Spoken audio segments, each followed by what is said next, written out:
உப்பாறு அணைக்கு நிரந்தர தீர்வு காணப்படும் என முன்னாள் பொதுப்பணித்துறை அமைச்சர் KV ராமலிங்கம் தெரிவித்துள்ளார்.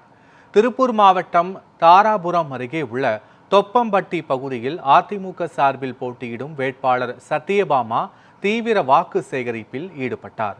அவருக்கு ஆதரவாக வாக்கு சேகரிப்பிற்கு முன்னாள் பொதுப்பணித்துறை அமைச்சர் KV ராமலிங்கம் வருகை புரிந்தார்.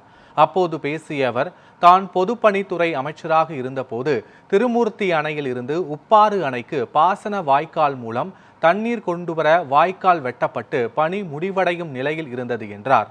ஆனால் திமுக ஆட்சிக்கு வந்தவுடன் அப்பணியை முற்றிலும் தடுத்து நிறுத்தப்பட்டதாக கூறினார். தற்போது உப்பாறு வறட்சியாக காணப்படுகிறது.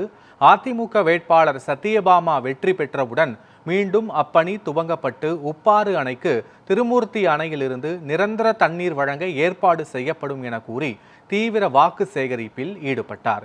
இதில் மாநில அம்மா பேரவை இணை செயலாளர், தொகுதி பொறுப்பாளர் முத்து வெங்கடேஸ்வரன், மேற்கு ஒன்றிய கழக செயலாளர் பாலகுமாரன் உள்ளிட்ட கட்சி நிர்வாகிகள் மற்றும் கூட்டணி கட்சி நிர்வாகிகள் என சுமார் 500க்கும் மேற்பட்டோர் கலந்து கொண்டனர்.